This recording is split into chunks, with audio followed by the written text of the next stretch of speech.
Boa Boa noite. Tudo bem? Tudo bem, e você? Tudo ótimo. Boa Boa Boa noite, noite. Roberto, Marcelo, boa noite, Amparo, Márcia, Alice, Patrícia, Patrícia. Amparo, Zé Ricardo, Ah, Patrícia. Boa noite, boa noite Tudo a bem, Zé? todos. Sim,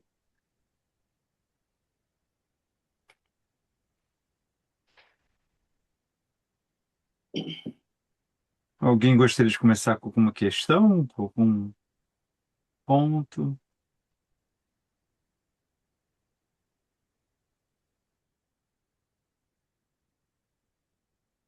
Então, eu começo. É, primeiro, para dar um aviso, digamos assim, semana que vem não teremos aula. Já estava previsto no calendário. Semana que vem a gente vai ter um congresso internacional sobre Sartre na UERJ, quarta, quinta e sexta, e aí eu já tinha separado essa data para a gente não ter aula, porque acho que eu nem conseguiria chegar em casa a tempo, né?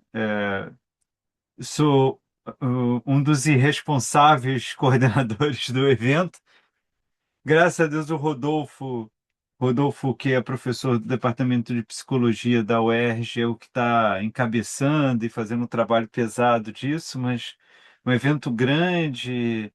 é, Acabei de receber a informação, 415 inscritos, então muita gente, né? E até é curioso, porque a UERJ está de greve, né? Está em greve. E isso, de alguma forma, vai acabar ajudando, porque para quem já foi na UERJ, aquilo é mais ou menos o labirinto do Minotauro, né? Para você se achar lá, ainda mais com muitos alunos, tudo. Então, é, em- vamos ter aula essa semana e daqui a 15 dias a gente retorna. Tá ótimo? ok. Maravilha. Então, eu queria trazer uma questão que é um desdobramento do que a gente estava discutindo na aula passada, né?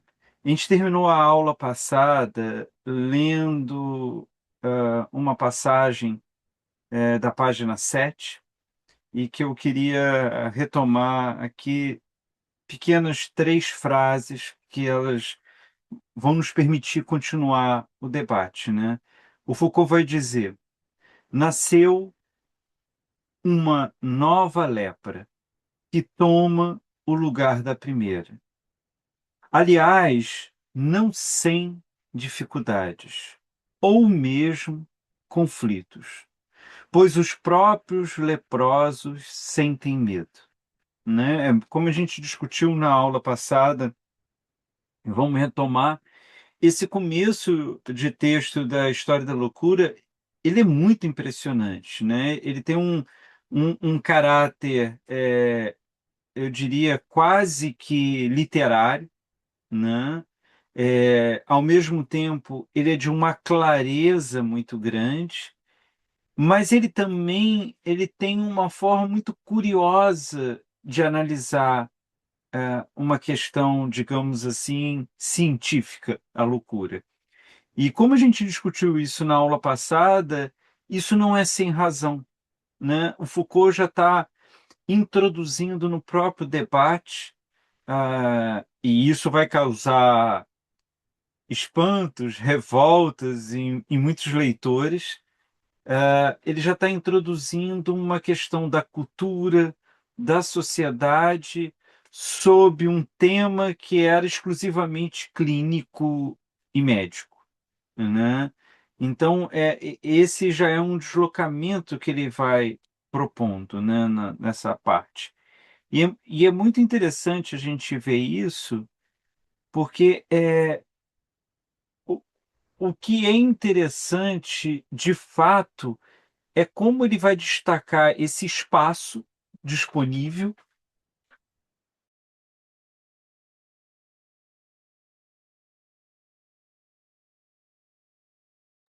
Travou Agra. para você? Travou? Travou, travou. Já destravou. Não. Ih, travou de novo.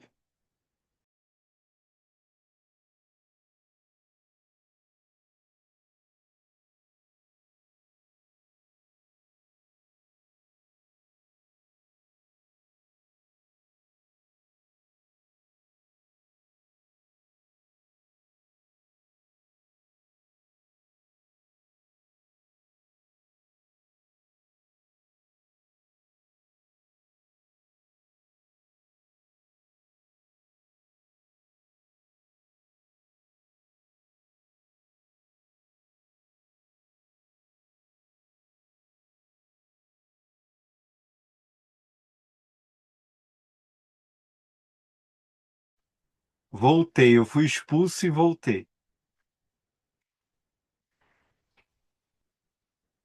Vamos ver como que está o humor do Zoom hoje. Porque não é internet. É curioso isso, que a internet está bem aqui. Mas vamos seguir.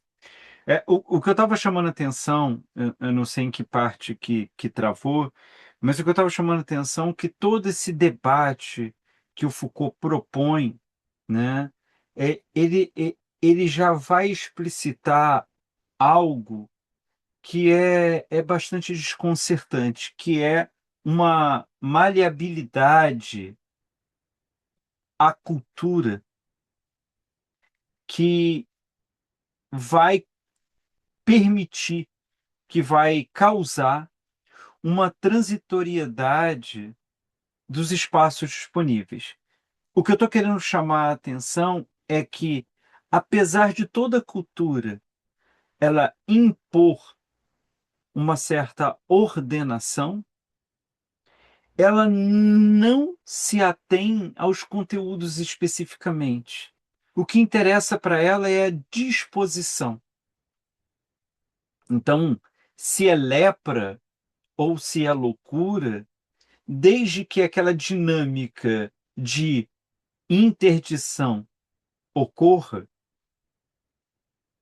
para a cultura, isso é indiferente, né?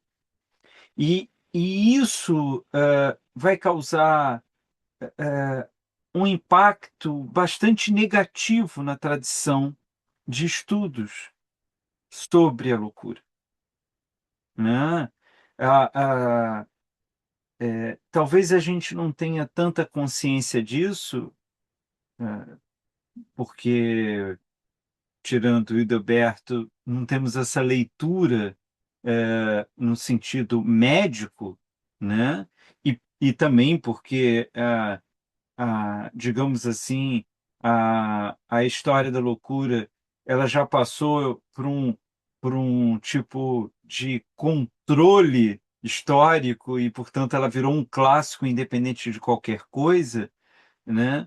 Mas ela era tida quase como uma peça de ficção quando lida pela medicina, né?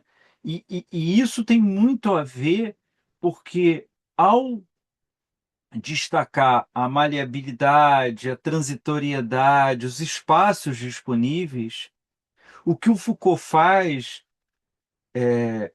não é lido equivocadamente pela tradição médica.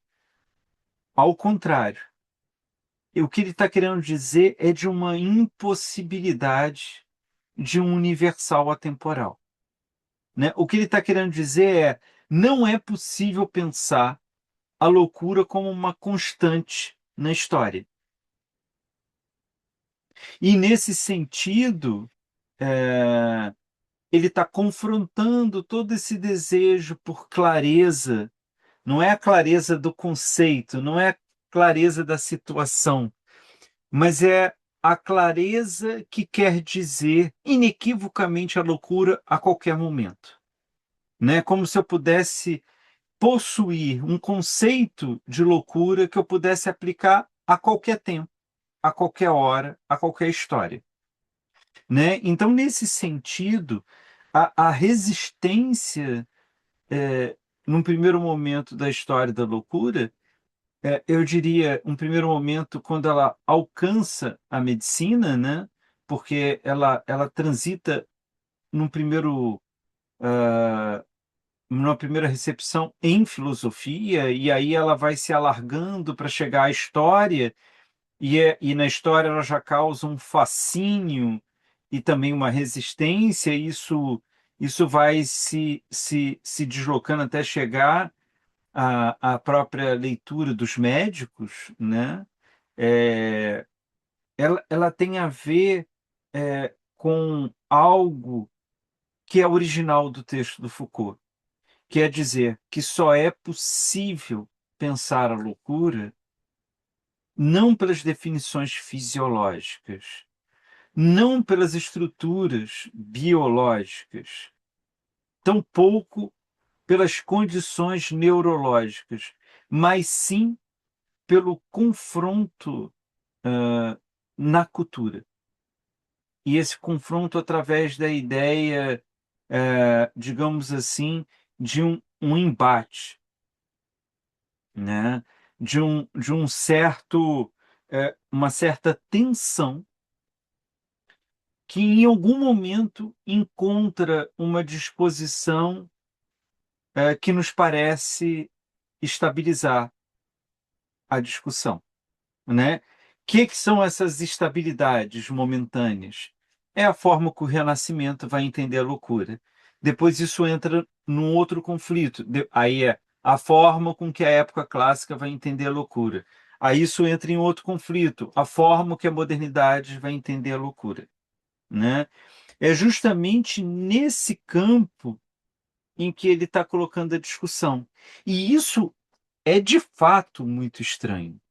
É de fato muito inovador, é de fato muito avesso ao senso comum científico. E o que torna o texto mais curioso é que ele é calcado o tempo todo no estudo histórico, né? Percebam, não é um filósofo, Michel Foucault, que vai propor uma nova teoria baseado num sistema metafísico sobre a loucura, né? Como é típico em filosofia, vamos fazer um novo tratado sobre a loucura e aí propor outras questões. Foucault não faz isso em nenhum momento no texto. O que o Foucault vai fazer é análise de documentos, de literatura, de escritos efetivos, e a partir daí é que ele vai extrair uma certa descrição da história, onde, nesse caso, ele vai encontrar a loucura se instalando em um espaço que antes era ocupado pela lepra. E, nesse sentido, é esse processo que vai fazer com que, então, a discussão sobre a loucura ganhe um espaço que antes, teoricamente, era ocupado pela lepra.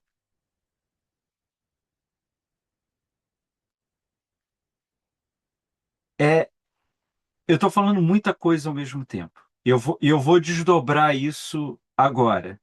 Mas, em linha geral, deu para entender o que eu estou falando?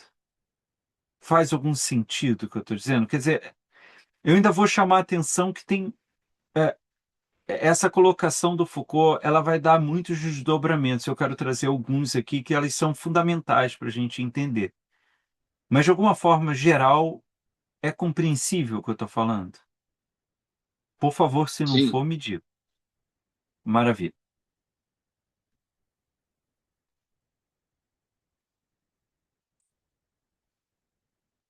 É importante a gente compreender que o fundamental aqui para o Foucault não é, e isso é bem interessante, o fato objetivo de substituir a lepra pela loucura. Porque a gente pode imaginar que se fosse isso o importante, por que que ele fala sobre a loucura e não sobre a lepra? Ele poderia, então, retroceder para a Idade Média e dizer: vou analisar a lepra.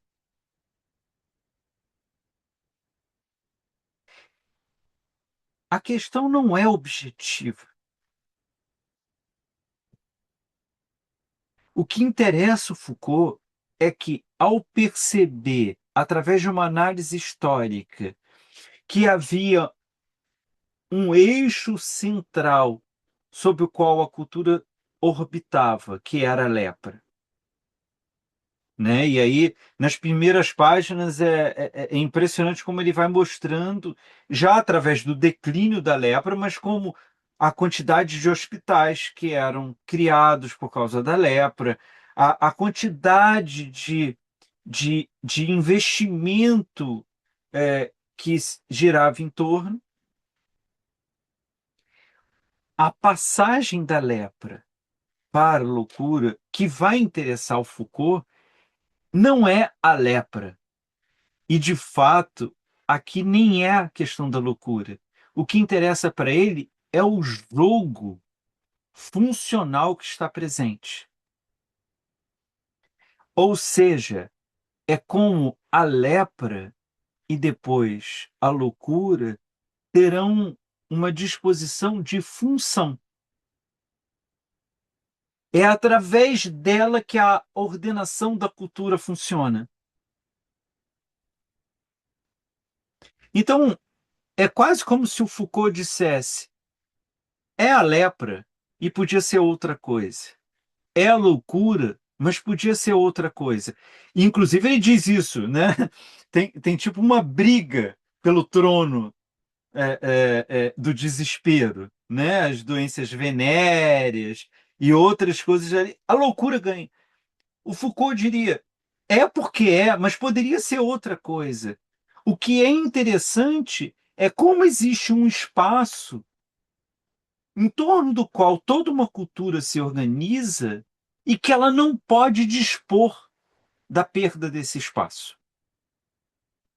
E o que importa é o espaço, não é o conteúdo. Tanto não é o conteúdo que ele já foi ocupado pela lepra e agora é ocupado pela loucura. O que vai interessar para o Foucault é como, em um momento determinado,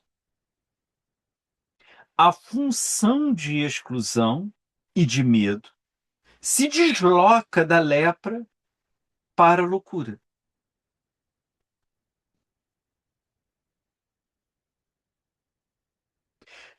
É curioso dizer isso, porque existem vários, dezenas, centenas de trabalhos querendo dizer que o Foucault entendeu errado, que não era a lepra mais importante, que não era loucura depois. E isso é irrelevante para o Foucault. O Foucault só está querendo dizer como que alguma coisa pode substituir a outra dentro de uma estrutura objetiva, factual, como a medicina e a história estudam.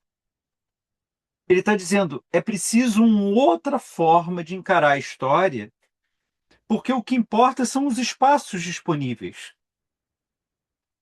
e não objetivamente o que ocupa o espaço. É claro que é, é, é, não é indiferente que seja loucura ocupar o espaço. Se fosse outra coisa, a dinâmica seria outra. Mas o que importa, essencialmente, é a função disponível. É que aquela cultura ela impõe uma função de exclusão. Isso, independente de qualquer coisa. Já vou te passar a palavra, Márcia. E aí, o que vai tornar singular, no caso, por exemplo, o Renascimento, é a forma através da qual essa função ocupada pela loucura se exercerá.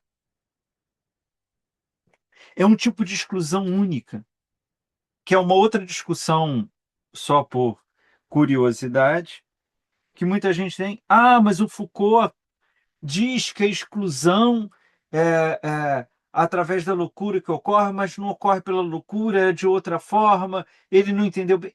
Não é essa a discussão que ele está tendo. O que ele está querendo dizer é, se eu olhar objetivamente a história, eu terei uma compreensão deturpada do acontecimento na cultura. Porque ela não opera a partir de fatos definidos se articulando com fatos definidos. Ela funciona como uma certa disposição no sentido, essa cultura ela precisa exercer uma função de exclusão. E ela então é ocupada singularmente por alguma coisa, no caso do Renascimento, a loucura, e através dessa ocupação singular, essa exclusão vai encontrar um caminho singular no Renascimento. Márcia, por favor. Essa função, né, que antes era da lepra e depois passou para a loucura, a gente poderia colocar como diferente, quer dizer, aquilo que é considerado o, o, um anátema para aquela cultura seria, digamos assim, receberia aquele lastro, né? É o diferente. Então, é uma que vai variar conforme o seu tempo. É isso? É sempre o diferente do grupo social? Exatamente, se a gente for simplificar, a gente vai ter, por exemplo, na época clássica, a diferença se estabelece da loucura entre a razão e a desrazão, né? Aquilo que tem a razão é normal, aquilo que tem a desrazão é loucura. Aí, o que a gente vai ver isso futuramente é que essa diferença que você chamou, ela vai produzir efeitos muito singulares. Mas ela poderia se exercer de outra forma, mas ela se exerce daquela, né? E na época, na modernidade, a diferença se dá entre o tratado e o não tratado, né? Então, Zé Ricardo, eu vou te dar a palavra, Patrícia, eu vou te dar a palavra. O que está nesse jogo, então, Márcia, que acho que você capturou bem, o Foucault vai dizer que a cultura ela está o tempo todo disponibilizando espaços de disputa que não são os mesmos em cada época, mas o espaço de disputa em si se repete, mas se repete através de outras batalhas, né? É mais ou menos como se dissesse assim, a guerra é terrível, mas a guerra que existia na antiguidade é completamente diferente da guerra que existia na Idade Medieval, que era completamente diferente da guerra que existiu até quase o finalzinho da Primeira Guerra Mundial, que era completamente diferente da Segunda Guerra Mundial, que é completamente diferente de hoje em dia. Se você considera que guerra é guerra, você está desconhecendo completamente o acontecimento que está ocorrendo ali. Então, o que o Foucault está querendo dizer é: eu tenho que olhar a partir desse jogo diferencial, né, para usar a sua sugestão, que é bastante oportuna, né? A partir desse jogo diferencial, eu tenho que entender qual foi a singularidade daquele momento. Porque o jogo diferencial mesmo, mas insisto, isso é uma função.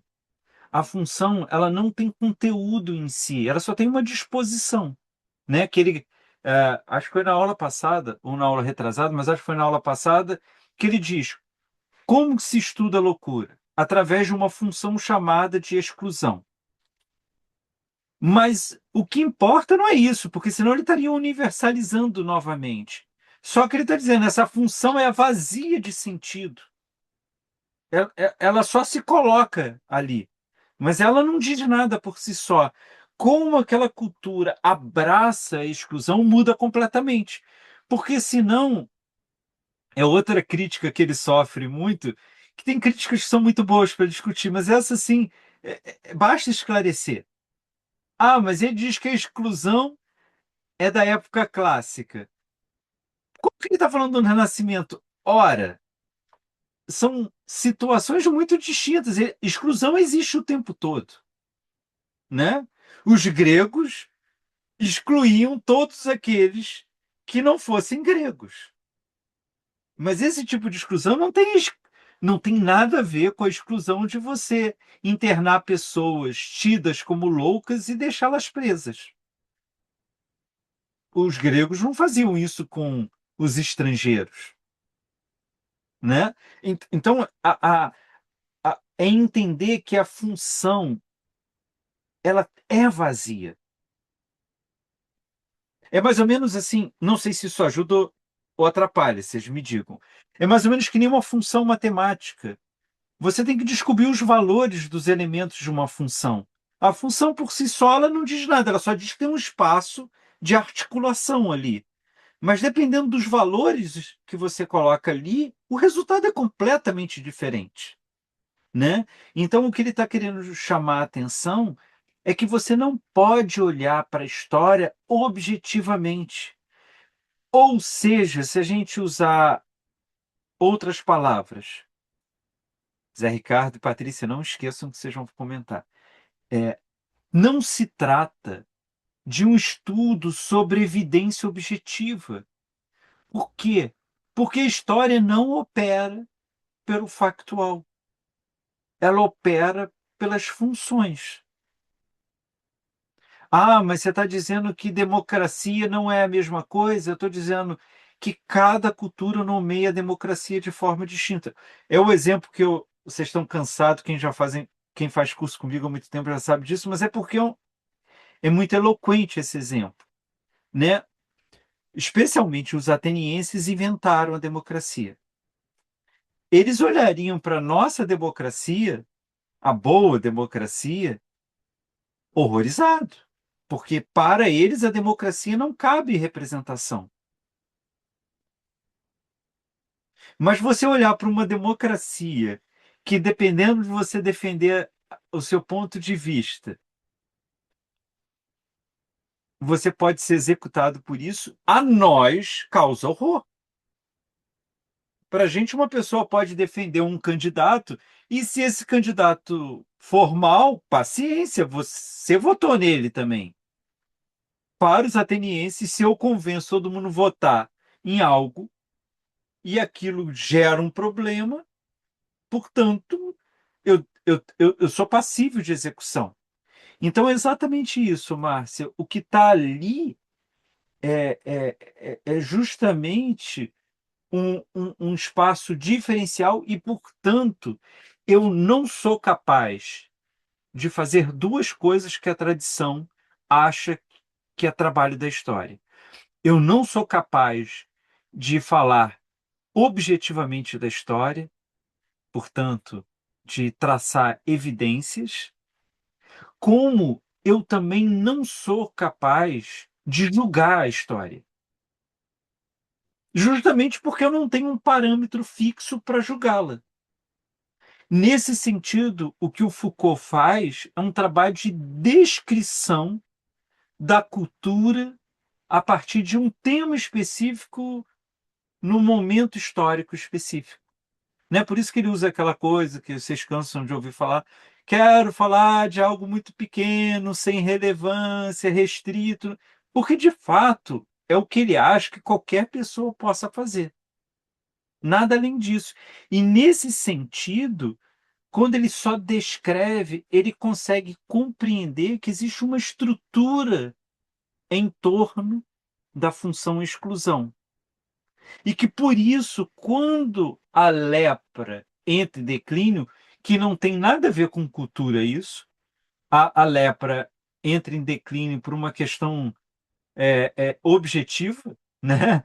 sanitária, o fim das guerras santas, e etc, etc, etc, que ele chega a levantar rapidamente ali no texto, né? Ele não se aprofunda nisso. Um espaço fica disponível, que é a da função da exclusão.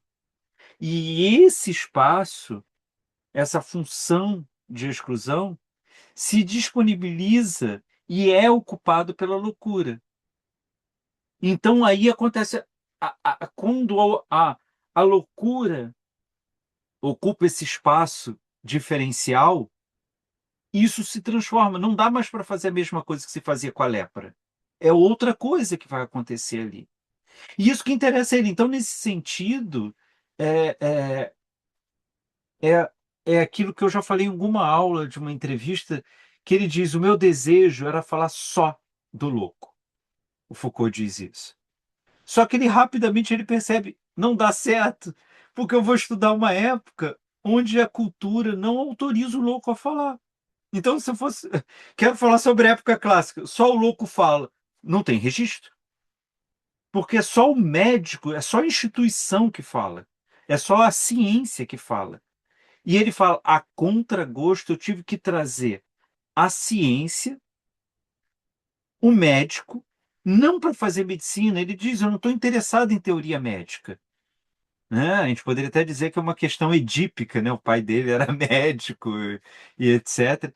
Mas, além da brincadeira, que por ser brincadeira não quer dizer que não seja verdadeiro, mas o que ele faz é preciso, então, mostrar o vazio na época clássica, a gente ainda vai ver isso, que fica na voz do louco que não pode falar.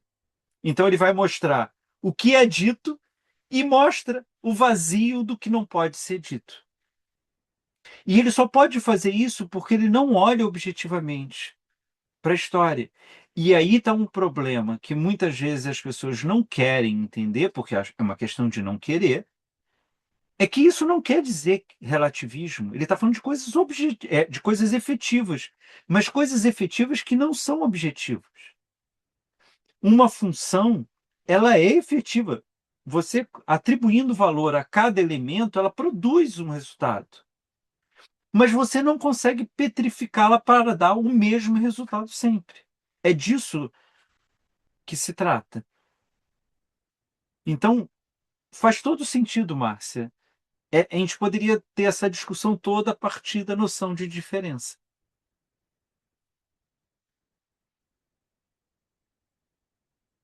Zé Ricardo, por favor. Eu não sei se a questão que eu tenho ela se relaciona de alguma forma com que a Márcia levantou, mas o que eu estou sentindo é que eu não entendo muito bem porque que Foucault se concentrou no estudo da loucura, né? Porque o que eu entendi é que o que ele está analisando em base, é um processo de exclusão que acontecia com o leproso, passou a acontecer com o louco, mas hoje em dia acontece com muitas categorias, né?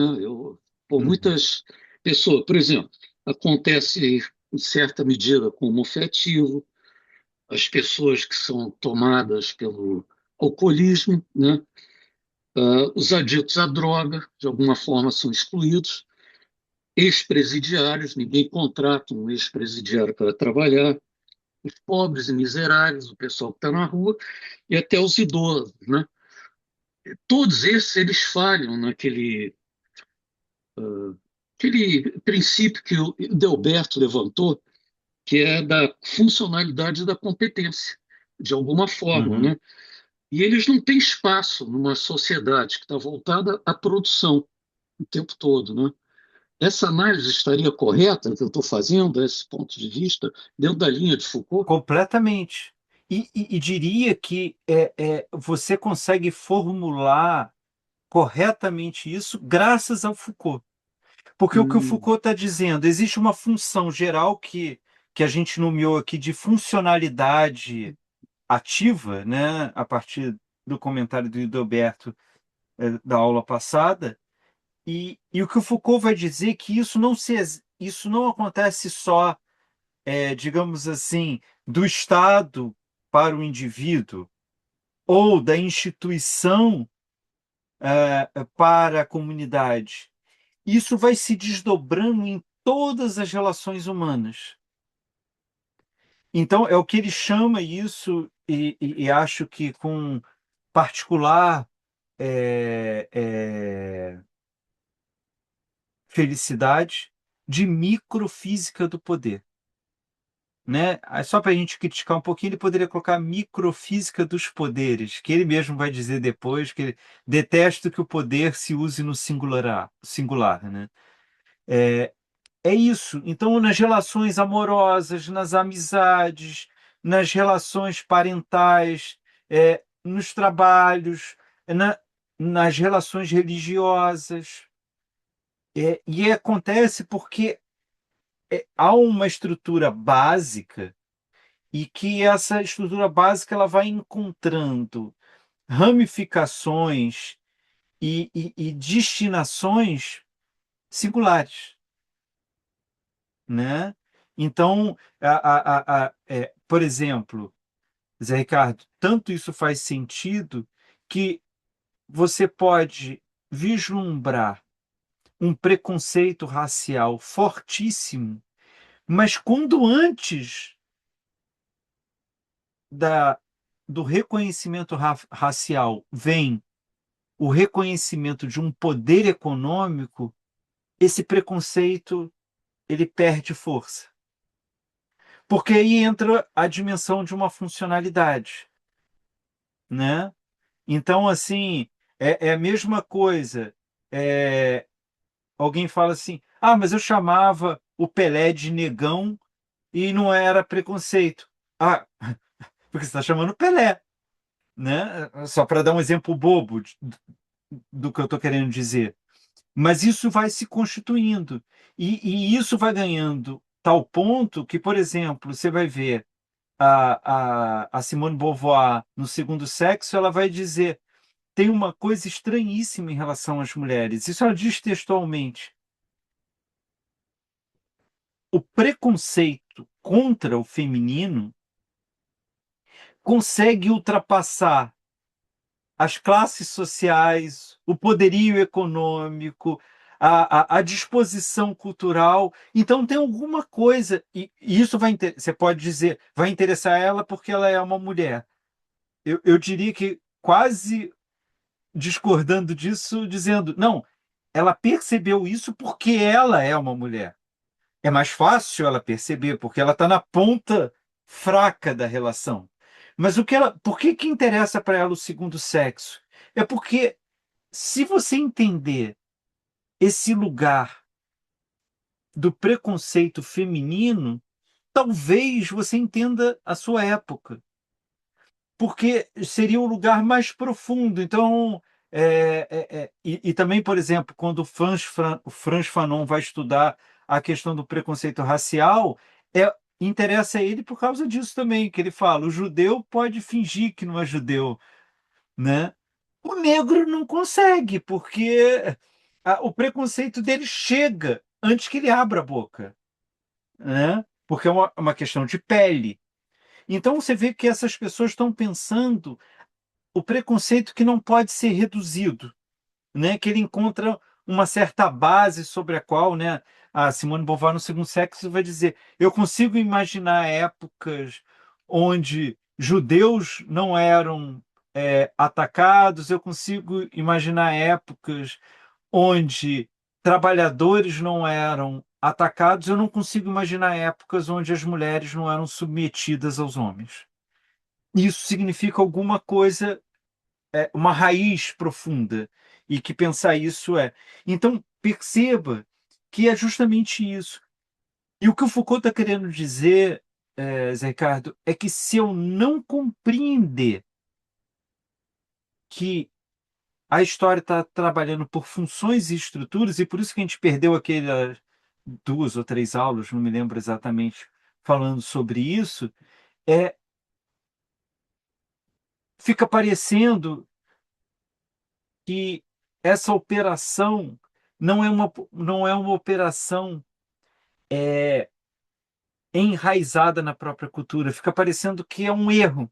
Ah, se a gente educar um pouco mais, se a gente estudar um pouco mais, se a gente ler um pouco mais, se a gente escutar um pouco mais os outros, a gente resolve.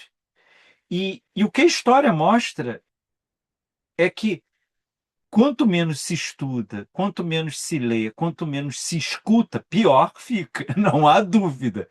Mas não fica, não, mas não resolve, né?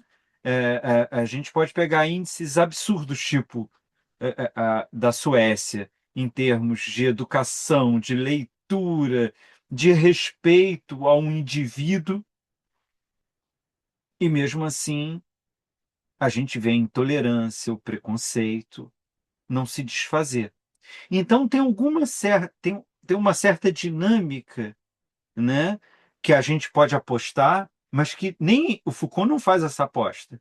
Mas a gente pode apostar a partir do que a Márcia trouxe da diferença, né? Em que medida se pode resolver isso? Ou que se pode se avançar nisso? Mas então é isso. O Foucault está dizendo, se a gente entender a história como função e estrutura, ou seja, espaços onde a disputa vai se dar, mas, digamos assim, os exércitos e os métodos, eles são muito específicos de cada época, e isso vai produzir outras lutas. É, eu não consigo entender isso. Eu caio na armadilha que eu posso superar, né? Então, assim, vou dar um exemplo que talvez seja péssimo, mas me veio, vou dividir com vocês, e podem dizer, Marcelo, péssimo, não use esse exemplo de novo. Nós estamos vivendo uma, um antagonismo explícito, talvez sem precedência na história brasileira. Percebam que eu estou usando o explícito, porque se for implícito, eu não tenho certeza que é o pior momento. Explícito, onde as pessoas tomam lados evidentes o tempo todo, seria. Aí aparece uma figura iluminista, racionalista, como Ciro Gomes, e diz: o problema é o Lula e o Bolsonaro. Sem tirar esses dois, a gente chega a um acordo. Essa é uma visão objetiva, para fazer só uma metáfora. Tem elementos que estão atrapalhando. Sem tirar os elementos, a gente consegue dispor o desenho do país de outra forma, né? É o que ele está defendendo o tempo todo. Por acaso, ele se sacrifica para ele ser essa figura da concórdia, né? Mas quando no caso, me parece Foucaultianamente falando, que Bolsonaro e Lula eles ganham uma dimensão maior por causa da disposição da sociedade, não o contrário. Não são eles que fomentam isso, eles encarnam isso. Então, o Foucault responderia: não adianta não existir Bolsonaro e Lula. Vai ser igual? Não, não vai ser igual, porque, claro, que o jeito que o Bolsonaro encarna isso e o jeito que o Lula encarna isso é de outra disposição. A gente viu, né? Assim, não precisa muito esforço teórico abstrato para isso. A Dilma ocupou o espaço que o Lula ocupa como, digamos assim, a concentração do progressista, e a gente viu o que deu. Ela radicalizou, radicalizou, radicalizou e sofreu um golpe parlamentar. Eu diria que isso é quase impossível com Lula, porque ele opera de outro jeito. Ele não vai radicalizar, radicalizar, radicalizar. Ele radicaliza, e sempre foi assim, digamos que poucas pessoas têm um histórico público tão grande como o Lula. Ele radicaliza como um instrumento de estratégia dele, né? Tanto que ele radicalizava, radicalizava nas greves e depois negociava, negociava, negociava, negociava. Então, é claro que se você tirar o Bolsonaro e o Lula, vai mudar, mas não o antagonismo. O antagonismo não é fomentado por eles. Eu diria até que eles não conseguem nem incentivar, né? É um pouco disso. O Lula estava preso E ele continuava sendo esse símbolo.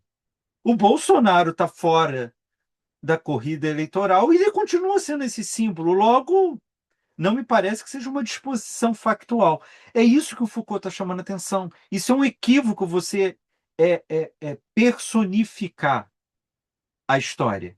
E você tratar a história como objetiva, tipo, tudo isso aconteceu por causa da Revolução Francesa. Ou talvez seria um acontecimento que vai encarnar numa Revolução Francesa.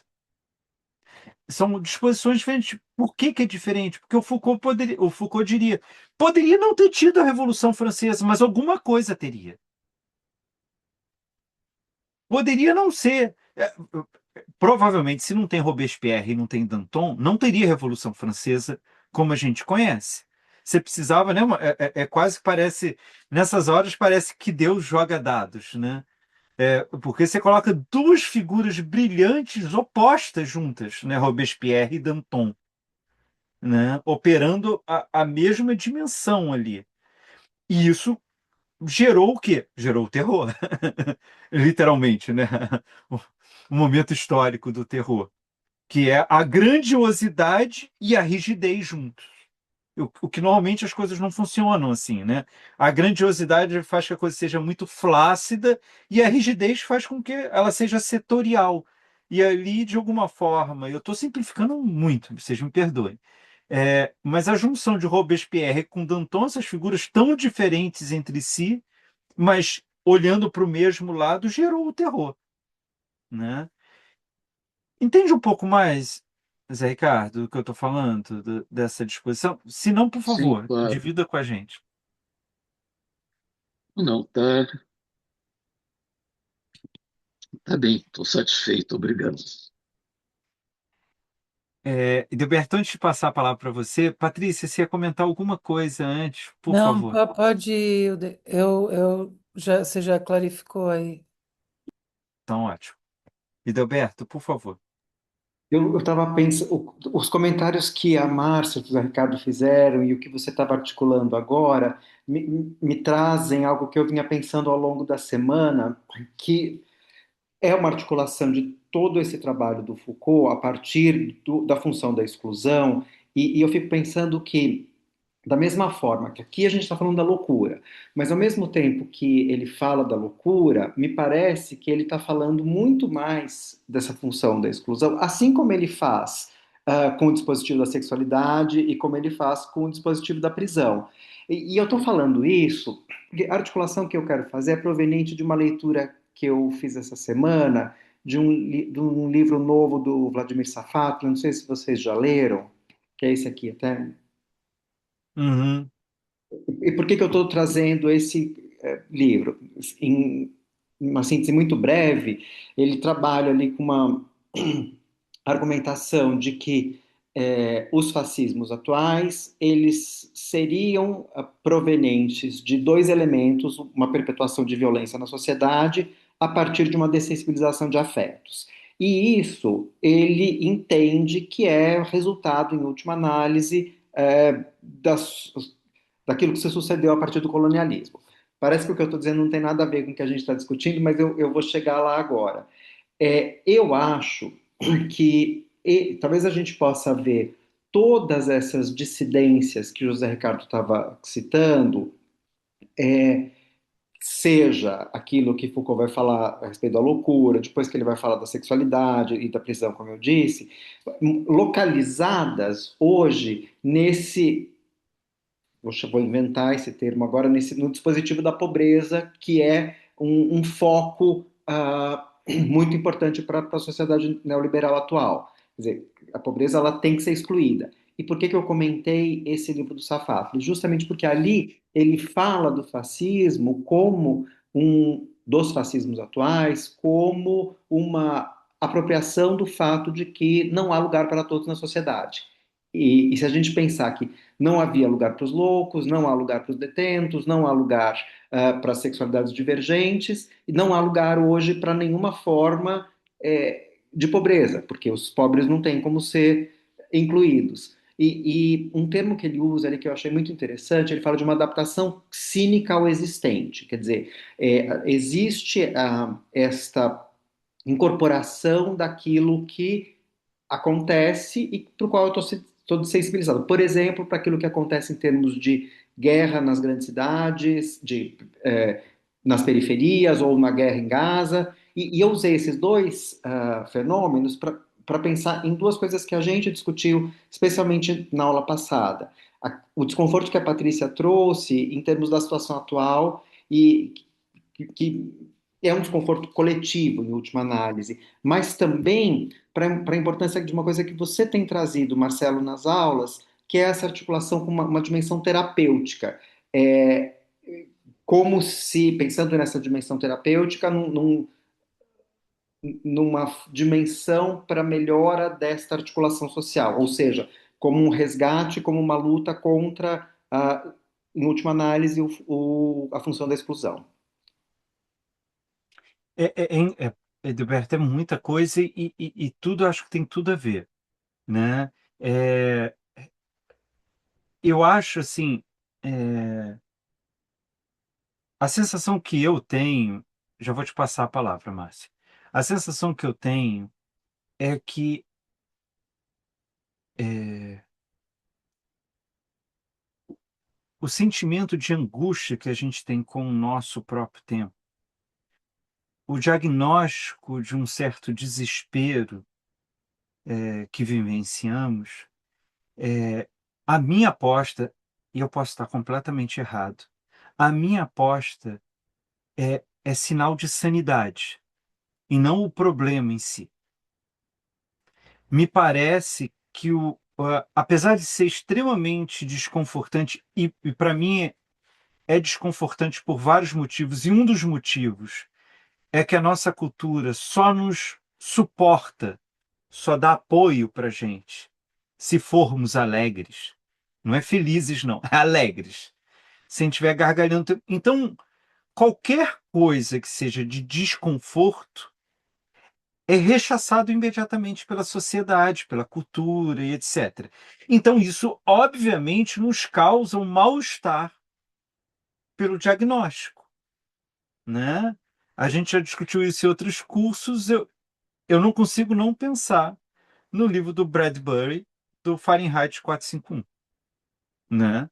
É um pouco disso. Melhor que não percebêssemos nada. Mas o problema não é perceber. Eu acho, tem aquele, eu não sei se vocês conhecem o Pedro Vinícius, que faz uns desenhos maravilhosos. Ele ficou muito famoso na pandemia e tem um dos, depois vocês procuram no Instagram Pedro Vinícius e tem um dos primeiros que eu não vou saber relatar perfeitamente, mas ele basicamente sim, se você não está mal, significa que você não está olhando para as coisas. Não é? É muito mais interessante a frase dele. Mas eu penso um pouco disso. E é mais ou menos, sabe, quando a gente consegue algo feliz e alguém vem e critica injustamente a nossa felicidade? Eu acho que toda vez que a gente sente uma angústia ou um incômodo com o nosso tempo, deveria ser algo para nos animar, porque estamos vivos, mas que a cultura trata aquilo como você está com defeito, né? Posso estar errado na minha percepção, mas é assim que eu percebo, né? Essa dimensão. E a questão da. Eu estou indo de trás para frente, Delberto, do que você está falando. E a questão do cuidado, né, que para mim tem essa dimensão terapêutica, que é como se fosse um ar fresco. Ele não vai resolver, mas você respira, né? E de fato é isso. Você não precisa resolver nada para viver. Você precisa respirar, né? Então, assim, você não precisa ter todo minuto do seu dia alegrias, mas ter uma alegria justifica o dia inteiro, né? Quantas vezes já aconteceu com todos nós aqui de passar um dia horroroso e aí no final do dia acontece uma coisa e você fala, não estou nem mais ligando para o que eu estava reclamando, porque isso valeu a pena. E era uma coisa que, se tivesse um gênio da lâmpada e te desse 3 desejos, muito provavelmente você nem pensaria naquilo. Você pensaria em outra, de tão surpreendente que é. Então, eu acho isso.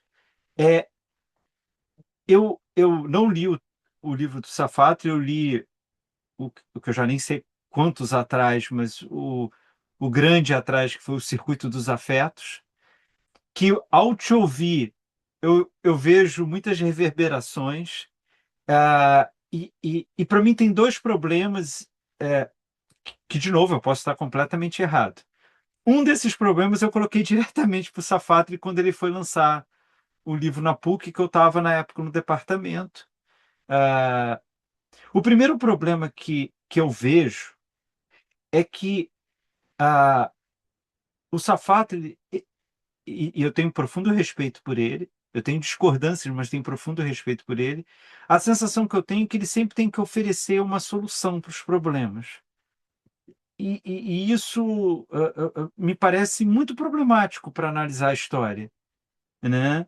É, então, desde o Circuito dos Afetos, pelo menos, ele tem a defesa de que o problema que nós temos é a supressão ou a repressão de certos afetos e, portanto, é, a- o meu segundo problema em relação a uma certa sensação de que ele chega à história com a régua pronta para medir, e isso a mim me incomoda, mas ele poderia dizer: incomoda você que não tem a régua correta, eu que tenho, não tem problema. É uma réplica justa que ele poderia fazer. A segunda, que foi a que eu fiz lá, e ele não me respondeu, é: tá bom, sendo assim, o que fazemos?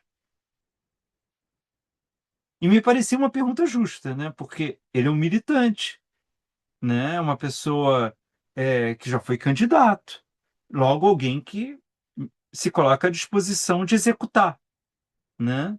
E depois de 3 evasivas, ele disse que estava lá como intelectual e não como político, né?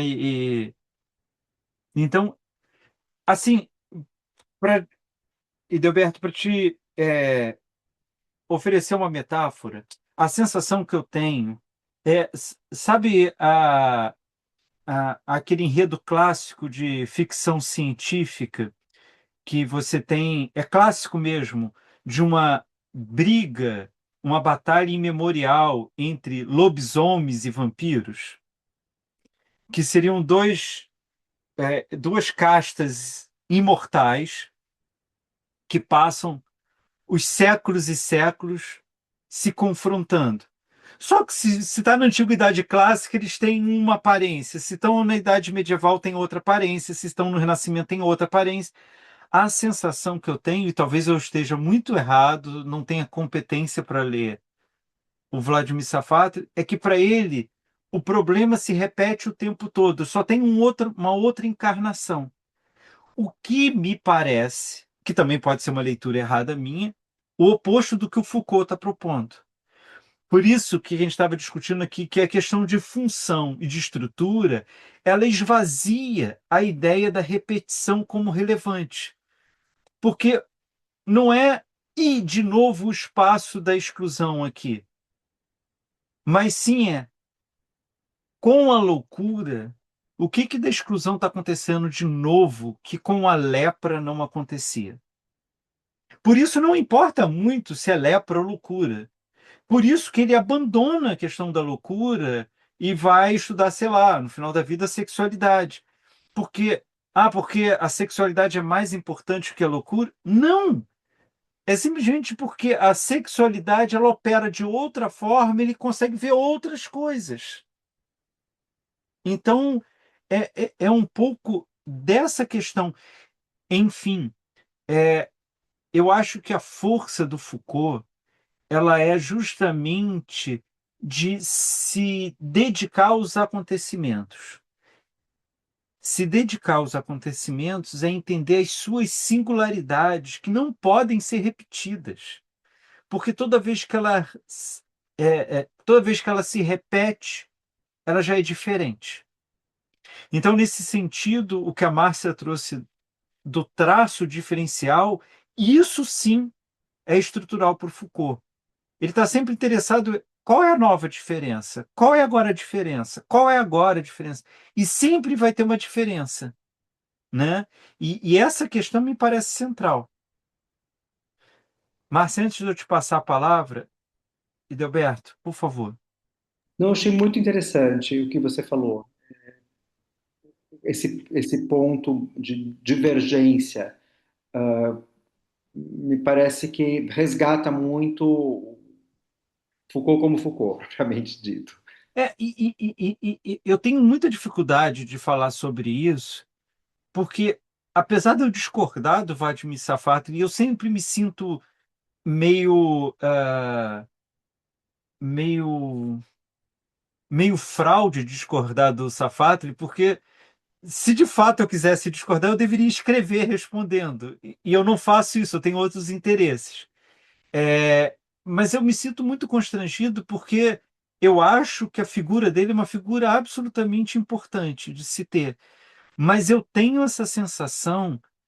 Bom, essa nova edição tem uma introdução do Safatli, do Foucault. Ele fala do Foucault com muita frequência, mas a sensação que eu tenho, e de novo eu posso estar sendo muito injusto nisso, é que ele se interessa pelo Foucault, pelo que o Foucault fornece de elemento para a luta dele. Mas eu não acho que ele tem uma visão Foucaultiana da realidade. Ele pode dizer, não, você está completamente errado, não é isso. Mas no sentido de que o Foucault, ele, todas as discussões que a gente está tendo aqui, ele impõe, se você encampar os pressupostos dele, e são pressupostos vazios de sentido, é mais uma postura frente à história, né? É disso que se trata, não existe nenhum princípio verdadeiramente Foucaultiano, né? É, impede uma disposição ideológica. Você nunca vai poder se colocar na posição de que você sabe o que está acontecendo. Todas as vezes, e foram raras, que o Foucault tentou falar do seu tempo presente, ele falava a partir de uma indecisão interessante, né? Quando ele vai escrever lá no Nascimento da Biopolítica, do Homos Econômicos, ele está dizendo, parece que está mudando, mas eu não sei bem ao certo. Se estiver mudando, me parece que são essas novas características, mas também eu ainda estou tateando. E isso é parte da forma que se coloca. Ele pode ser mais categórico sobre aquilo que já acabou.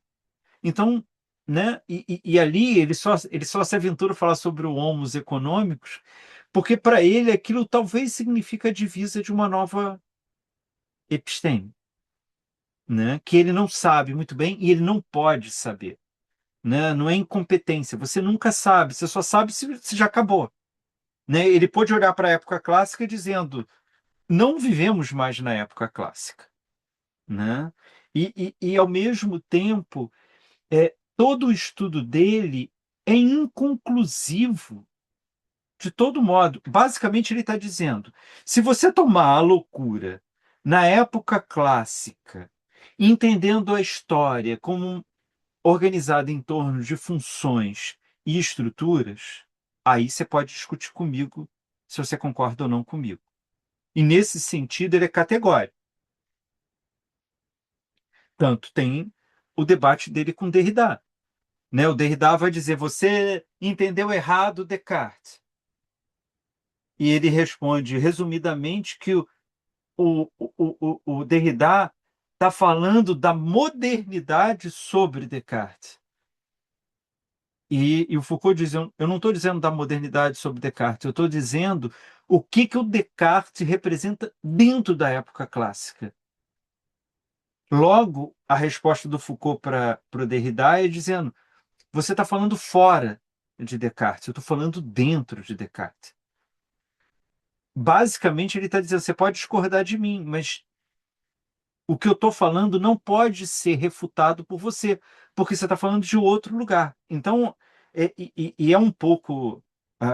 Eu tenho profundo respeito e aprendo muito com Derrida, mas eu sempre tive a sensação que a postura que o Foucault demora 10 anos para responder o Derrida, né? O Derrida se ressente muito do silêncio do Foucault, até porque ele foi aluno do Foucault, tudo. E é engraçado que quando o Foucault responde ao Derrida, ele responde como um professor.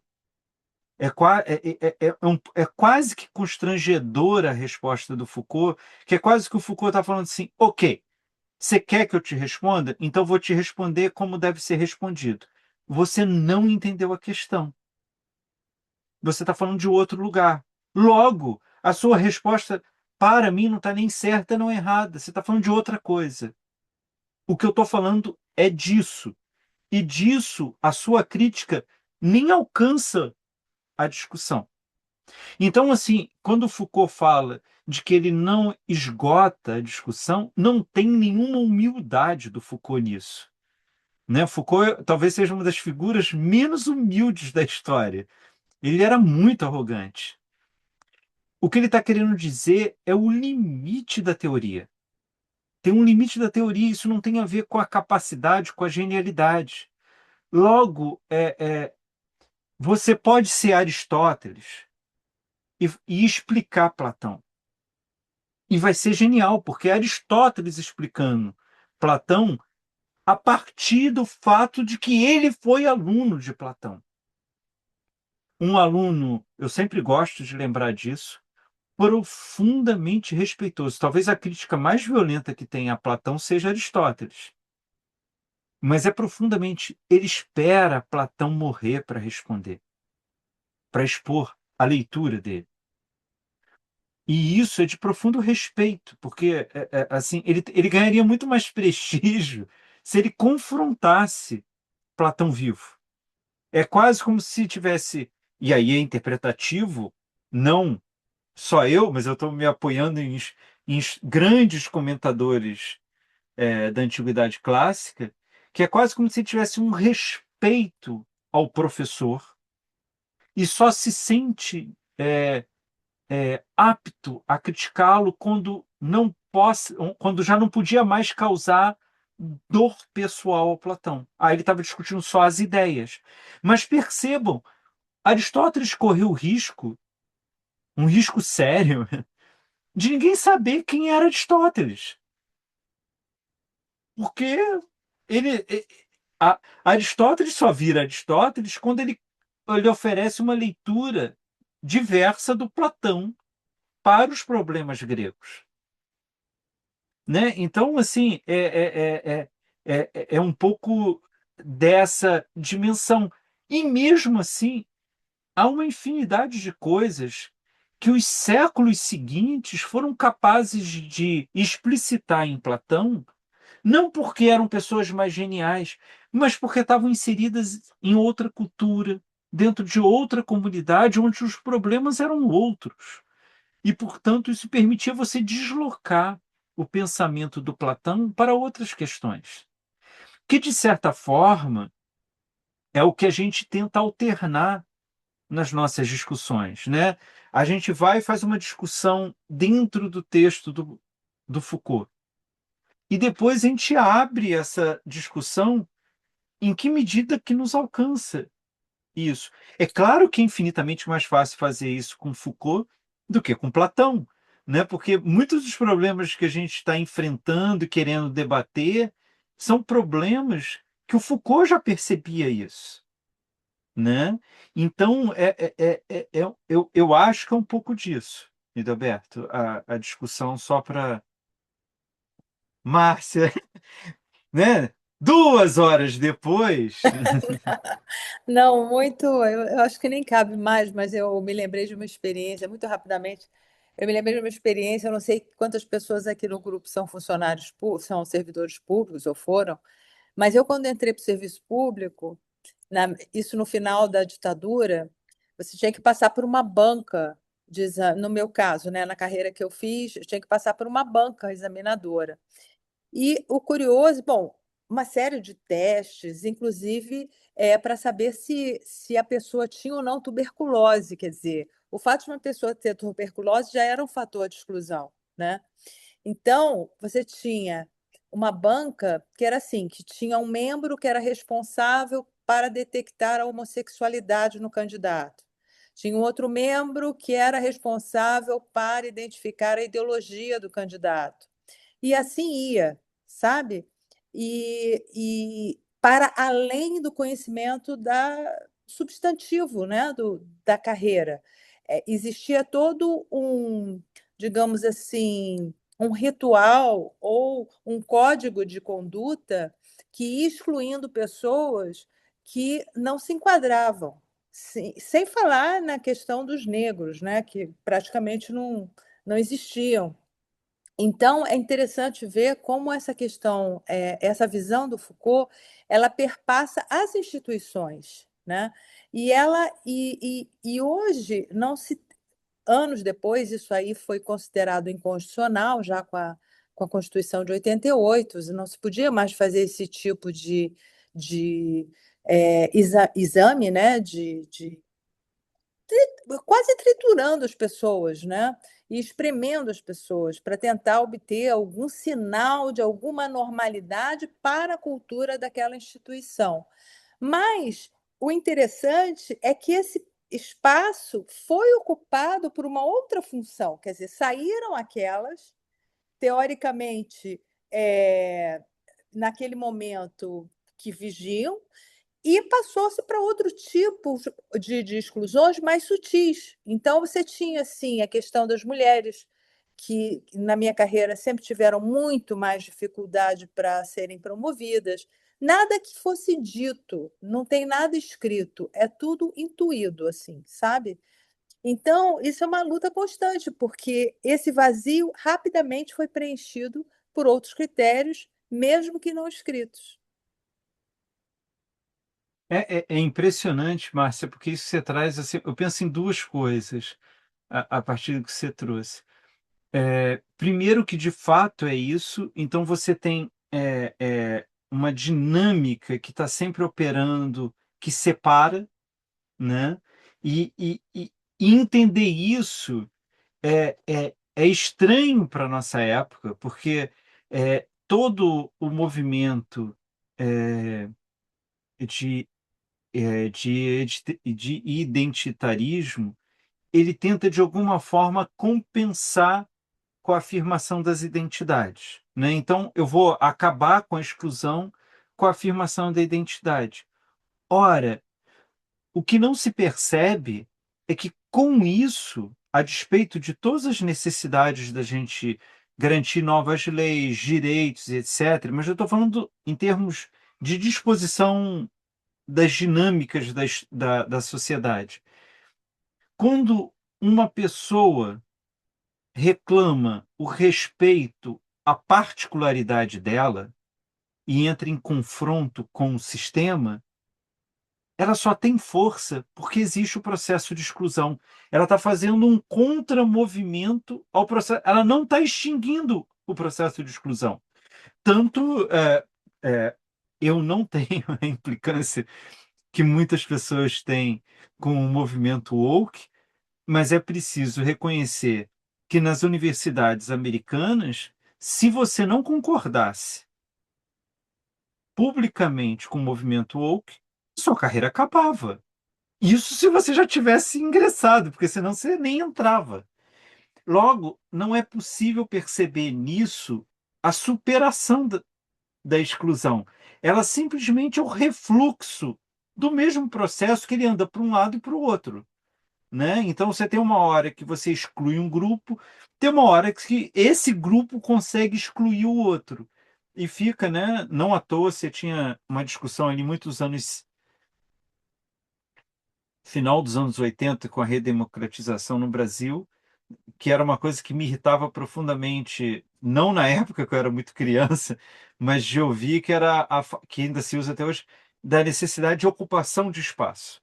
Não, a gente tem que ocupar, porque eu falei assim, mas aí é assim, eu estou assumindo o lugar do algoz, né? Então eu não podia entrar ali porque o outro grupo dominava. Então você quer que eu entre para criar um grupo para dominar? Se eu domino, alguém vai ser excluído, então. E aí, dessa constatação, a gente pode perguntar: e o que que se faz então? Então estamos fadados a essa selvageria? Em termos de estrutura e função, sim. Na prática, não. Porque o que que o Foucault diz? Se, enquanto estrutura e função, eu não tenho como acabar com a exclusão, eu não posso acabar com a diferença. O que eu posso fazer que tem um efeito prático não é aceitar todo mundo, porque aceitar todo mundo, em qualquer situação, é transformar a vida no caos de uma reunião de condomínio. Né? Quando você diz todo mundo tem a mesma. Então é isso. Né? Então não funciona na prática. O Foucault diz é você o tempo todo tentar incluir uma forma diferente, ou seja, estou trabalhando na diferença, que não existia ali. Vai resolver? Não, mas o espaço fica mais largo. Então é um trabalho de alargar o horizonte. Mas você nunca vai ter um horizonte infinito. Esse horizonte vai estar sempre excluindo alguma coisa. E qual é o critério para você incorporar uma diferença? É você tentar incorporar uma diferença que exclua menos outra. Mas nem sempre é possível isso, né? Então, assim, o exemplo que eu acho melhor para ver isso a partir da a própria fala do Foucault o Foucault, ele vive ali o movimento gay e dos direitos gays, etc. E quando vão falar com ele, perguntam para ele se ele é a favor do casamento gay.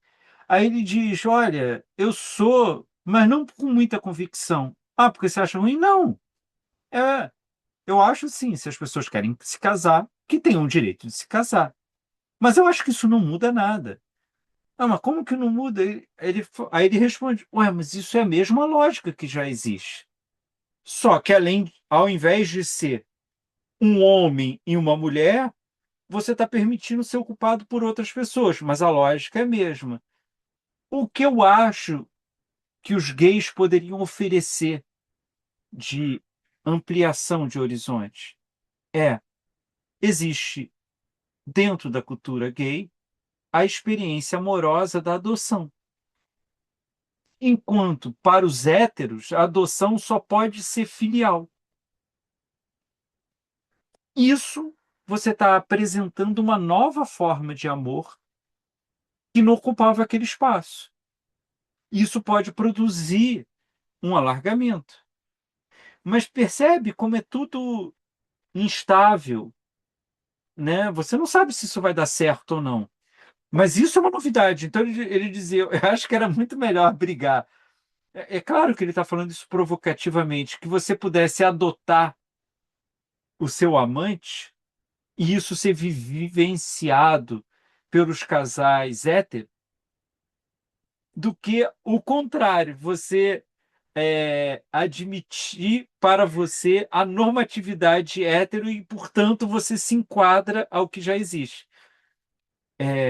E havia uma sensibilidade do Foucault no sentido de se para a pessoa é importante, não existe lógica dentro da sociedade que você não permita que a pessoa se case. Mas ele e o Daniel Defoe jamais se casaram, né? Até porque ele vinha justamente do movimento onde o que era mais interessante era não casar. O que também não quer dizer que quem casa esteja errado. Não é essa a lógica, né? Então, é, essas duas coisas que me vêm à cabeça, Márcia, pelo que você falou.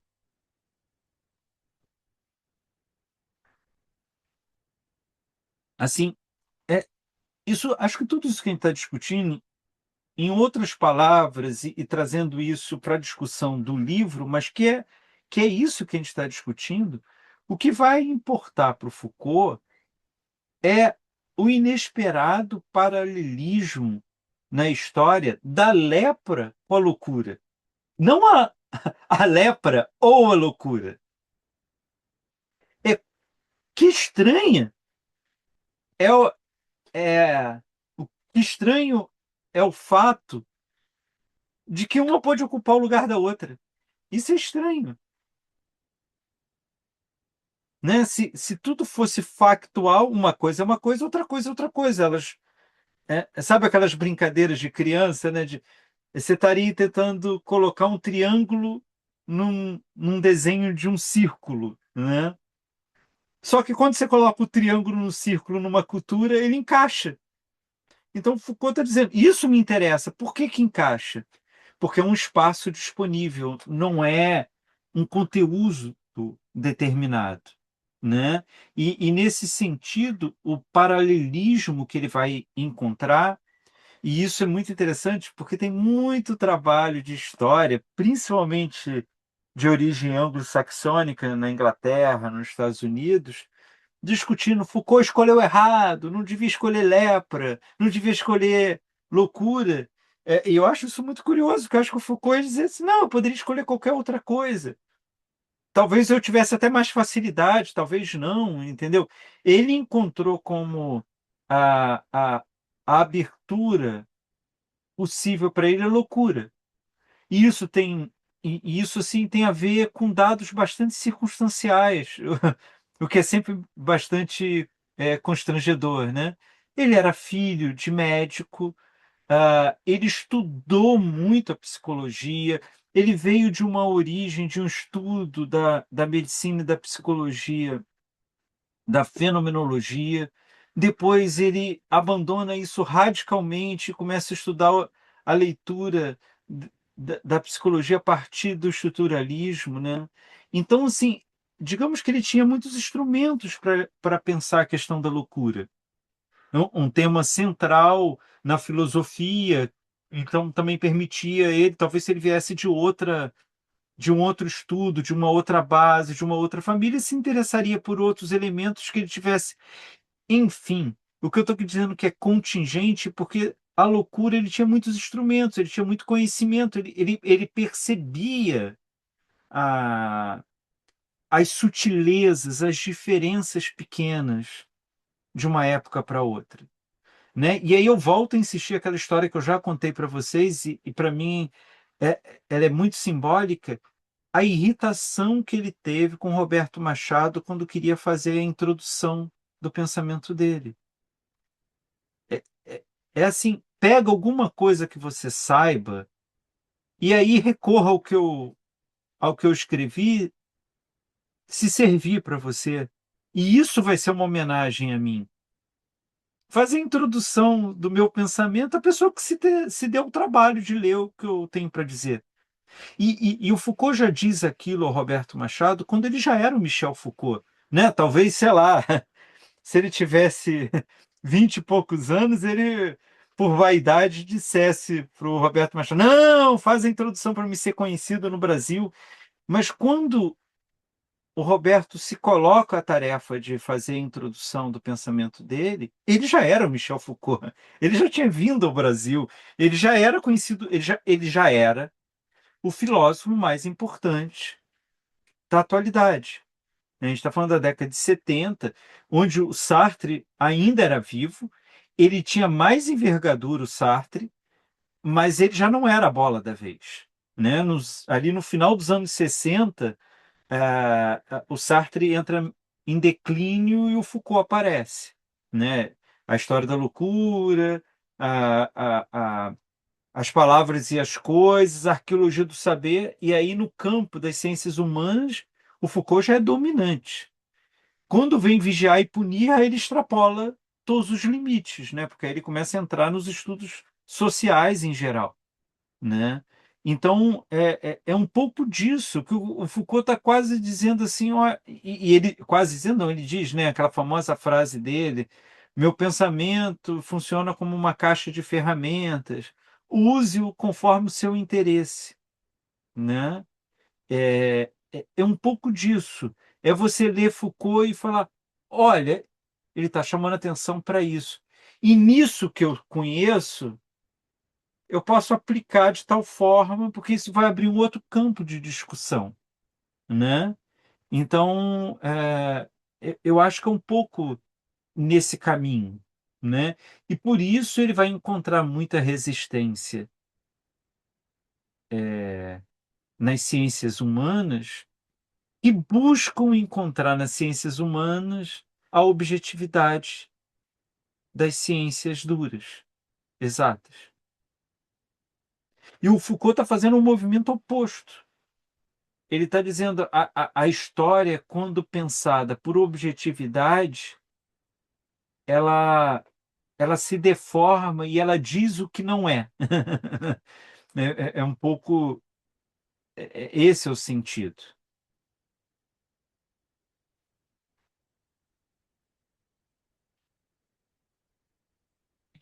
Essa passagem e a continuação dessa passagem, ela me parece preciosa, né?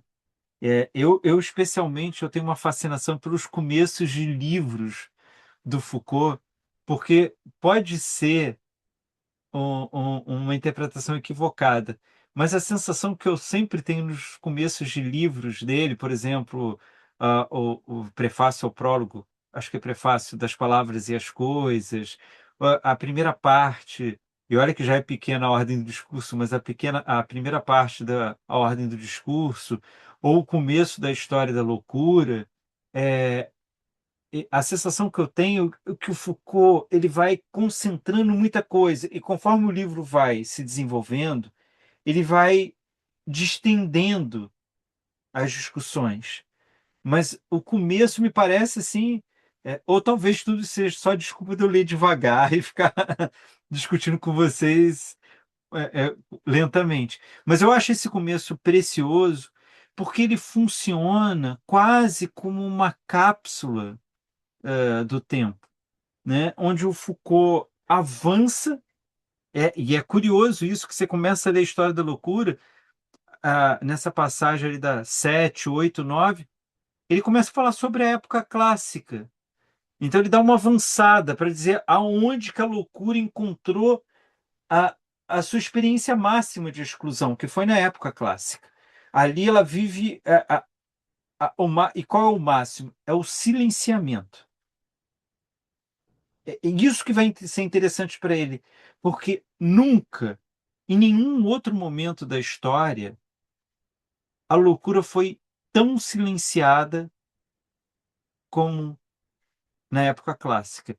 Isso não quer dizer que foi o pior momento, né? Ele vai falar de coisas do Renascimento que assim, você fica pensando, se eu fosse louco, eu preferia estar num hospital internado, abandonado lá, do que passar o que passava no Renascimento.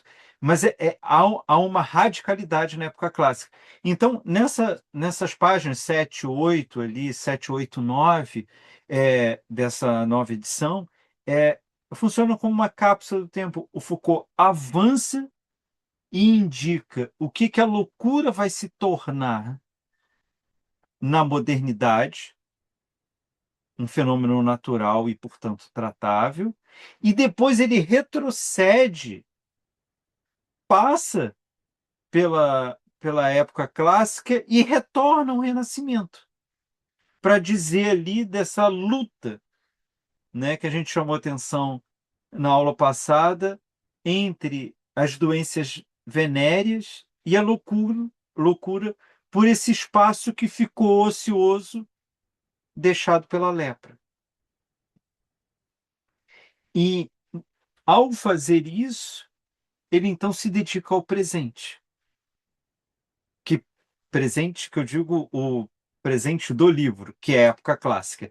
Então ele avança a modernidade, retrocede ao Renascimento para então adentrar a modernidade, né? E isso assim me parece precioso, porque quando ele faz isso, ele vai mostrar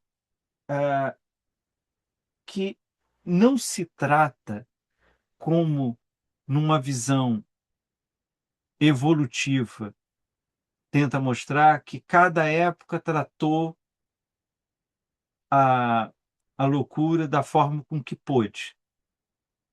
O que ele vai dizer é que nem sempre a loucura foi objeto de tratamento. A experiência é tão singular que ela tem dimensões distintas. E aí vocês vão me permitir, da página 7 à página 8, retroceder um pouco o que a gente leu, mas avançar. Ele vai dizer o seguinte: mas não nos antecipemos. A lepra foi substituída inicialmente pelas doenças venéreas. De repente, no final do século XV, elas sucedem à lepra como por direito de herança. Esses doentes são recebidos em diversos hospitais de leprosos. Vou pular uma parte. Eles logo se tornam tão numerosos que é necessário pensar na construção de outros edifícios em certos lugares espaçosos de nossas cidades e arredores sem vizinhança. Nasceu uma nova lepra, que toma o lugar da primeira. Aliás, não sem dificuldades ou mesmo conflitos, pois os próprios leprosos sentem medo. Repugnas acolher esses recém-chegados ao mundo por uma outra parte. Mas se os leprosos têm direitos mais antigos de se instalar nesses lugares segregados, são pouco numerosos para fazê-los valer. Os atingidos pelas doenças venéreas, um pouco por toda parte, logo ocuparam-lhes o espaço. E, no entanto, não são as doenças venéreas que assegurarão no mundo clássico, olha como é que ele já está indo já para frente, o papel que cabia à lepra no interior da cultura medieval. Apesar dessas primeiras medidas de exclusão, elas logo assumem o seu lugar entre as outras doenças. É muito interessante como Foucault percebe que as doenças venéreas elas causam alvoroço, mas elas são incorporadas facilmente pela medicina como uma outra doença.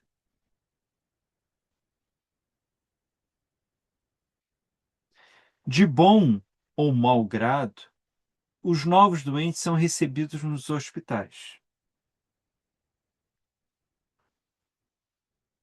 Várias vezes tenta-se escorraçá-los, mas em vão.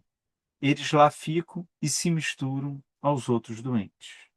Na Alemanha, constroem para eles casas especiais, não para estabelecer a exclusão, mas para assegurar-lhes um tratamento. Olha que coisa interessante. Como Foucault está operando através da ideia de função, de entender o que está sendo excluído ou não, ele percebe que com as doenças venéreas, que parece causar um impacto tão grande que vai ocupar o lugar da lepra, não acontece, porque logo ela começa a ser tratada. Então ela escapa o lugar da exclusão, porque se ela pode ser tratada, ela entra no caso das doenças normais, elas não são, para usar a expressão que a Márcia trouxe, não são o diferente. É uma variação do mesmo. Então você tem doenças e você trata. É que esse mal, diversamente da lepra, logo se tornou coisa médica, inteiramente do âmbito do médico. Em outras partes, formulam-se tratamentos. Por toda parte, praticam-se as curas pelo suor. Rapidamente, a doença venérea se instala no decorrer do século XVI na ordem das doenças que exigem tratamento. Então, é isso. Eu sempre me lembro do Paul Veyne dizendo: depois de Foucault, parece ser fácil fazer história. É você entender a diferença e explorá-la. E aí o Paul Veyne diz: o problema é que você, não sendo Foucault, é difícil você ver a diferença. Né? É isso. Qualquer um de nós lendo os livros de história que o Foucault vai pesquisar poderia tomar as doenças venéreas como o objeto de estudo de exclusão. Mas ele percebe rapidamente que os tratamentos engolem as doenças venéreas. Logo, ela não é aquele que não pode conviver com todos. Né? Ele encontra um lugar dentro da sociedade. E ele continua: sem dúvida, ela é considerada num conjunto de juízos morais. Mas essa perspectiva quase nada modifica a compreensão médica da doença. Né? É conhecido isso como você tem justamente, claro, uma condenação moral sobre as doenças venéreas, mas o médico diz: é uma doença como qualquer outra, eu trato e você fica melhor e pronto. Né? Não cabe à medicina fazer o juízo de valor sobre isso. Fato curioso a constatar é sob a influência do modo de internamento, tal como ele se constituiu no século XVII, que a doença venérea se isolou, numa certa medida, de seu contexto médico e se integrou, ao lado da loucura, no espaço moral da exclusão. Olha que delicadeza da análise do Foucault. Ele está dizendo, medicamente, uma não tem nada a ver com a outra. Mas no campo da moral, aí sim, elas estão juntas na exclusão. Então, nesse sentido, quando o critério é moral, ela está no espaço da exclusão. Mas quando eu olho na parte médica, não. A ciência trata a doença venérea e a loucura de forma diferente. Né? Já a censura moral, não. A censura moral junta as duas coisas.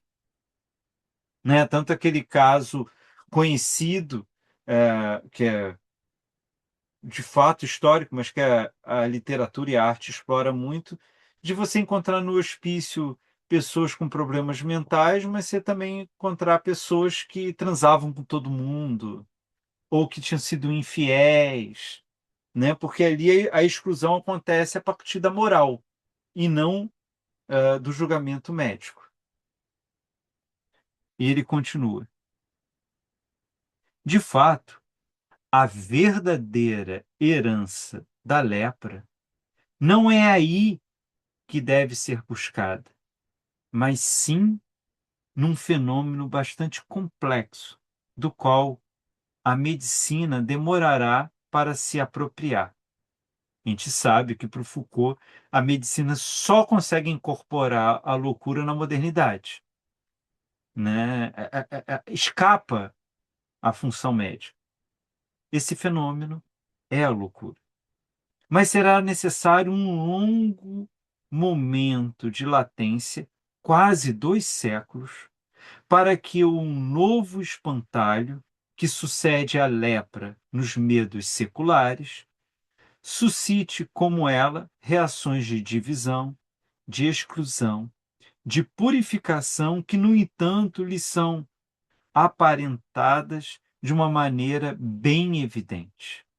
Antes de a loucura ser dominada, por volta da metade do século XVII, antes que se ressuscitem em seu favor velhos ritos, ela tinha estado ligada obstinadamente a todas as experiências maiores do Renascimento. Olha como agora ele já retrocedeu no movimento histórico. É essa presença e algumas de suas figuras essenciais que é preciso agora recordar de modo bem rápido, né? Então ele avançou até a modernidade, chamou a atenção que a discussão dele vai se centrar na época clássica, mas que antes é preciso anunciar o Renascimento para justamente mostrar a diferença. E é interessante a gente perceber como esse trabalho é um trabalho que parece quase um trabalho de geólogo, né? E é curioso isso, porque atribuir Foucault uma geologia, ela tem uma história por trás, né? Sartre, em 66, quando dá uma entrevista atacando Foucault, ele diz: ele se diz arqueólogo. Mentira, o que ele faz é geologia. E aquilo é taxado como algo menor e que as pessoas próximas de Foucault contaram que ele nunca se recuperou plenamente desse ataque do Sartre. Apesar dele ser muito distante do Sartre, de outra geração, e de alguma forma muito crítico de Sartre, ele tinha o Sartre como uma referência maior da geração anterior, né? E isso vai se dissolver nos anos 70, quando eles se aproximam muito e, e participam de manifestações um do lado do outro, tudo. E é muito curioso que no final dos anos 70 perguntam para o Foucault como ele definiria o trabalho dele, ele falou assim: meu trabalho é muito similar de um geólogo. É engraçado que aí, digamos assim, ele já conseguiu trabalhar o mal-estar. E por que eu estou querendo dizer de uma geologia? Porque ele está vendo camadas que, obviamente, essas camadas se penetram, mas uma não causa a outra, né? Então você tem ali certos registros que se comunicam, mas não se causam. E o trabalho dele é um pouco, basicamente o trabalho dele é tentar dizer a- em que camada o Renascimento está, porque na hora que você entende qual camada que o Renascimento está, você consegue dizer quais são os elementos presentes. O que está ocupando a função de exclusão aqui? Como que o que está ocupando a função de exclusão produz o resultado específico do Renascimento, né? Então, é esse trabalho, e que é um trabalho bastante delicado, porque se você extrai completamente os minerais, ele deixa de ser a função que ele tinha ali de operação, né? Então, nesse sentido, é um trabalho muito mais descritivo do que dentro das analogias, do que de um arqueólogo objetivamente, né? Tem uma natureza ali de solo, né? De base, de compactação, de uma compactação que produz uma dinâmica específica.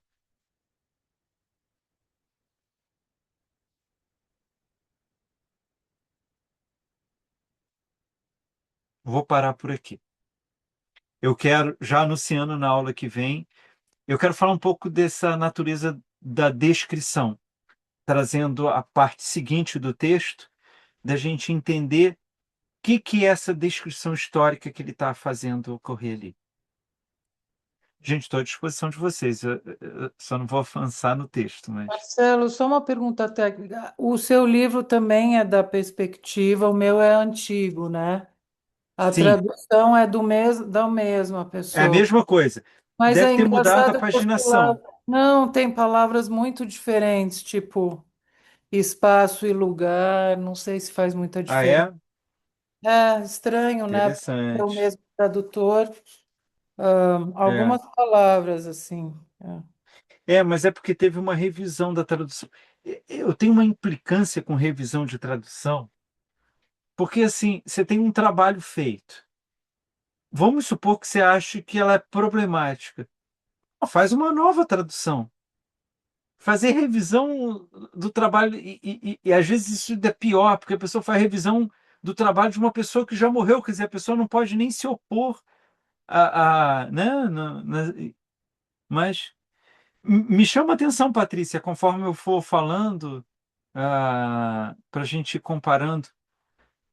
Eu teria até que pegar. Eu tenho edição antiga também, mas é porque aí fica difícil mas eu te agradeço se você puder. Não, e no ritmo que eu tô indo, né? A gente vai levar 61 anos para terminar o texto, né? Eu tô parecendo tipo um rabino judeu, né? Cada frase para e fica 10 anos discutindo aquilo, aí vai para a próxima fase, vamos deixar para a nova geração discutir a página 2, né? Eu vou tentar acelerar, vou tentar, não garanto, vou tentar acelerar um pouco. Gente, então é isso. Agradeço muito a vocês. Lembro de novo que semana que vem não teremos por causa do Congresso Internacional sobre Sartre na UERJ, mas daqui a 15 dias, que é dia. Deixa eu só pegar aqui para olhar. Dia 20. Dia 20 de maio a gente retoma e aí vamos até o final. Bom congresso. Muito obrigado. Muito obrigado, Patrícia. Muito obrigado pela Obrigada, presença boa de vocês. Se noite, boa cuidem. noite. Boa noite, Uma ótima obrigado. noite, gente.